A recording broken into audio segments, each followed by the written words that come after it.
What's up, guys? My name's Isaiah. Never mind, I'm gonna start over. My wife Cindy is behind the camera to make sure I'm in focus and to also commentate on some of my criterions of my whole Criterion collection. So anyways, two are missing right now because I lent them to my parents. Terrence Malick's Days of Heaven and Jules Dassin's Brute Force, which are great films, but I won't be able to show them to you right now. I would have had a lot more from 2011, but I started selling some of my criterions. If they weren't motivating me to make short films or just being rewatched over and over, then there was no point in them just sitting on the shelf. So all these movies have been watched way more than twice or 3 times or whatever, and I own them because I love them. Let's get to it. Spine number 39.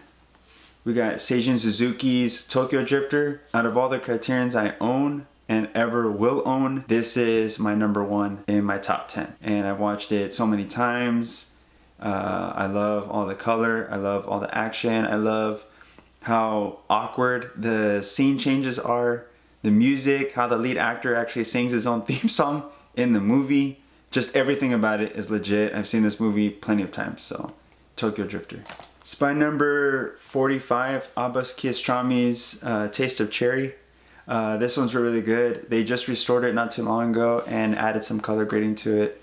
It's really good. Spine number 62, The Passion of Joan of Arc. Out of all silent films, if you've never seen a silent film or you don't care to see any silent films and think they might be boring, this one I definitely recommend. The first time I ever saw it, there was no music whatsoever in the background, and the fact that I was able to watch it without hesitation or feeling like I was bored says a lot. So then when I got to own this and it has some music in the background by a choir that they put the soundtrack in the background, it just adds the intensity of the shots as well as the restoration that Criterion did. So this one's really good.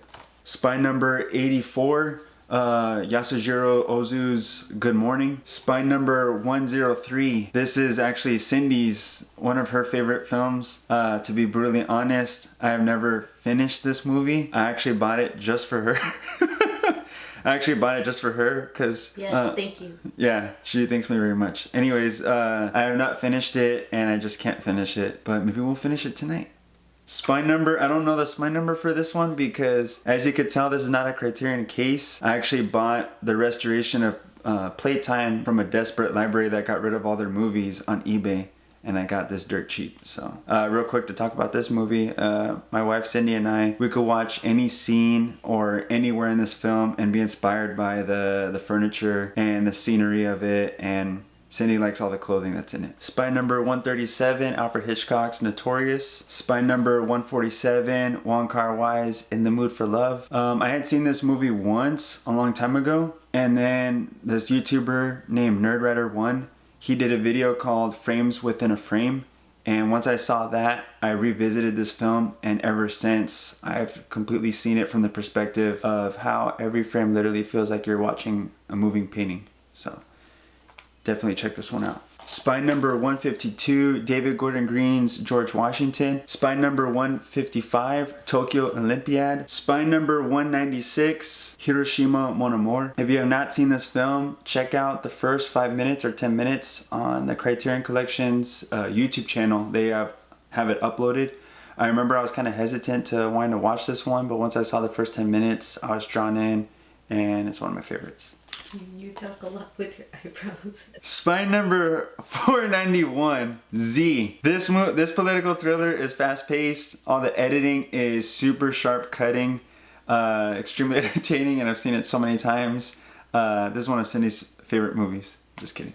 Spine number 516, John Ford's Stagecoach. A little fun fact about this movie: before this film, John Wayne was a nobody. No one wanted to work with John Wayne. They thought he was a crappy actor. John Ford gave him a chance in this film, and ever since then, he became a household name because of Stagecoach. Spine number 519, Abbas Kiarostami's Close Up. Spine number 522, Michelangelo Antonioni's Red Desert. And this one I have seen so many times. This is easily in my top 10. Antonioni is mainly known for his 3 black and white films that are the trilogy, but I think this is far superior. The color, everything. If you love Alfonso Cuarón's Roma and love the pacing of it, how it follows the main character with the character study through the madness of what she has to go through. This one I'm sure was a big huge influence, so check this one out. Red Desert. Spine number 554, Still Walking. Spine number 564, Pale Flower. The cinematography, the editing, as well as all of the weird sound design in the background while they're actually gambling. It's really, really cool. Spine 647, Elia Kazan's On the Waterfront. If you don't think Marlon Brando's one of the best actors that have ever lived on this planet, check out On the Waterfront and see if you change your mind.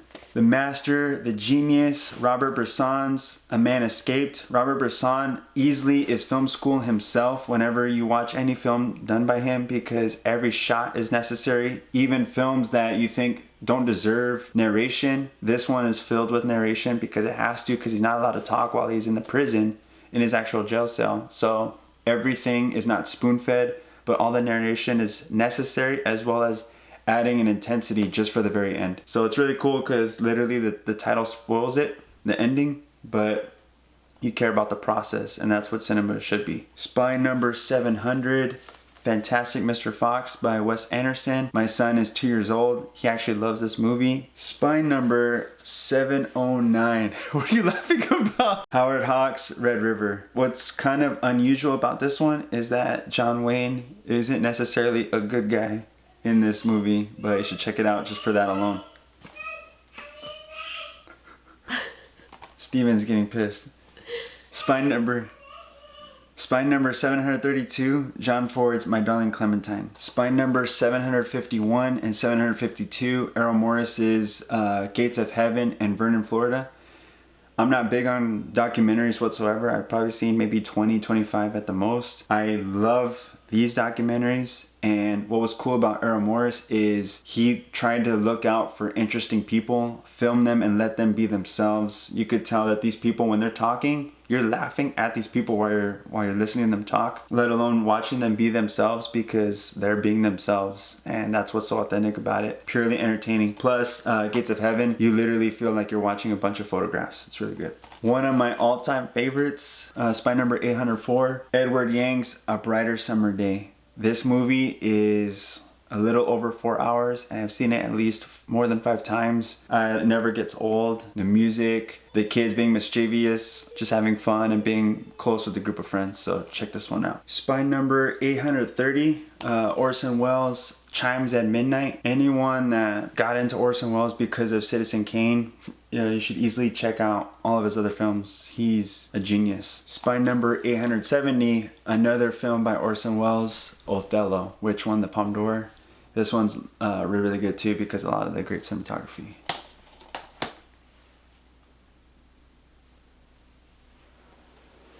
Spy number 228, Salvatore Giuliano. Spy number 267, Akira Kurosawa's Kagemusha. Spy number 306, Jean-Pierre Melville's Le Samurai. This is easily in my top 10 as well of all Criterions that I've ever seen. Easily an influence and constantly inspires me every time I watch it. Spy number 310, Masaki Kobayashi's Samurai Rebellion. If you ever do get into this film and feel like probably like halfway you're getting a little bit bored, just stick with it. It's a really legit payoff in the end. It's a really, really good samurai film. Spy number 314, Robert Bresson, The Genius, his film Pickpocket. This one's really good too because of all the different shots and editing cuts that build intensity to all the actual different movements that actually take place. Spy number 331, Ozu's Late Spring. Spy number 339, Edward Yang's Yi. This one's a little over 3 hours, I believe, but this one I just feel like I could easily rewatch it over and over and over and over. It's just so good. I know it's made in the year 2000, but it feels like a 90s movie when you're watching it, the kind of film stock that they use and just the feel of it. It's really, really good. Spy number 341, Powell and Pressburger's A Canterbury Tale. And probably out of all the Powell and Pressburger films that are more well known, I still think this one's my favorite. There's just something about it that I could easily rewatch over and over and over. Spy number 355, Francesco Rossi's Hand Over the City. Spy number 385, Jean-Pierre Melville's Army of Shadows. I bought this DVD version when it was out of print, and I bought it from a library that was trying to get rid of a lot of their films, so I got it real cheap on eBay. So obviously they didn't know the value of this Criterion that was out of print, so I lucked out. Spy number 386, Kenji Mizoguchi's Sancho the Bailiff. Mizoguchi's a master. All his tracking shots, all the drama in all of his films, everything composed, the way it's done. Really good Japanese cinema. Spy number 446, Ozu's An Autumn Afternoon. Out of all the Ozu films, this one's a really big favorite for me.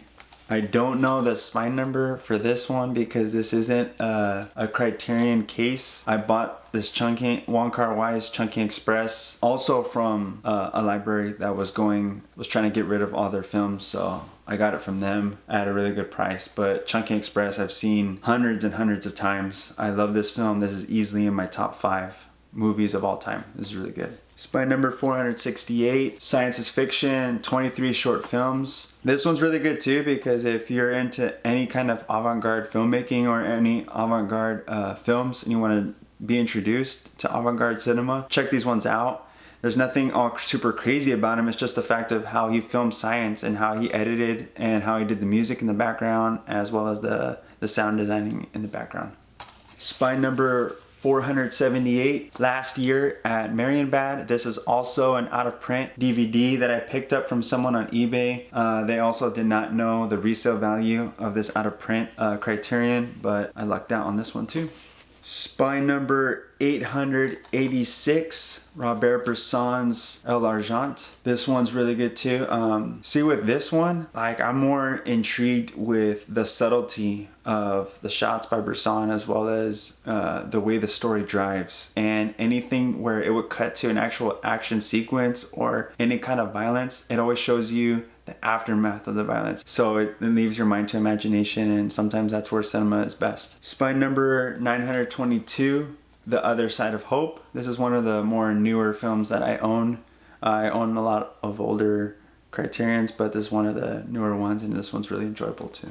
Spy number 937, King Hu, Dragon Inn. It's just super artistic, all the shots, the sound, the color grading. Criterion did a good job on restoring this film. Big, huge masterpiece for me. Spy number 942, Terrence Malick's The Tree of Life. I had already owned this one on Blu-ray, a regular Blu-ray. And then once I heard that they were announcing this, that it was restored again, and then as well as having like the director's cut of a lot more footage, I just got super excited. Chivo's cinematography is so legit in this film. I've stolen so many things from this film for all my short films. There's too much to say. I'm speechless. That's how good this film is. Spy number 949, Kenji Mizoguchi's Story from Chikamatsu. Spy number 950, Billy Wilder's Some Like It Hot. Hilarious. Spy number 952, Orson Welles' The Magnificent Ambersons. Spy number 969, Diamonds of the Night. Spy number 971 and 972, Police Story and Police Story 2 by Jackie Chan. I didn't know Jackie Chan directed films. Once I checked these out, it's like now I want to check out the other films he's directed. So much fun to watch. Police Story 1 is an easy rewatch. I just love the end sequence and I love the main theme song of Police Story. It's really good. Spy number 979, George Stevens' Swing Time. I've seen this once. I honestly only bought it for my wife Cindy because she loves this movie. She's seen it so many times. When she heard it got a Blu-ray release on Criterion, I got it for her at one of the sales. The only thing that I'm kind of disappointed when I watched it, kind of didn't have a really good restoration when you watch it. I feel like I could have just bought a regular DVD, so whatever. Spy number 1027, The Great Escape. This one's so legit because it's got a great ensemble cast. It literally goes by and it feels like you're watching a film that's less than an hour. It is so fast paced and just the way the story flows, especially the escape sequence. Definitely check this one out. So that does it for my whole Criterion collection. I do have an Eclipse series. It's my only Eclipse series for the time being, and that's Late Ozu. It comes with 2 films that are in black and white, but I mainly bought it for the 3 films that are in here that are in color. Equinox Flower, Late Autumn, and End of Summer. When you watch Ozu's films, there's just like a certain warmth to when you're watching them. I keep a lot of these Criterions, or I own them, because it either pushes me to make films or it pushes me to enjoying my love for cinema in general. And that's what this is. I don't intend to ever film like Gozu whatsoever, but I'm just constantly reminded of how film can affect a person when they're watching it. So that does it for my Criterion collection. So yeah, I have so much to say about all these different films, but just to get through them real quick, I'm more focused on making short films. So I've got a couple on my channel. I'm gonna be working on my next one in the next month or so. So be on the lookout. Thanks for watching, and comment below of your favorite Criterions or the Criterions that you own that you think I should own. So cool, thanks guys.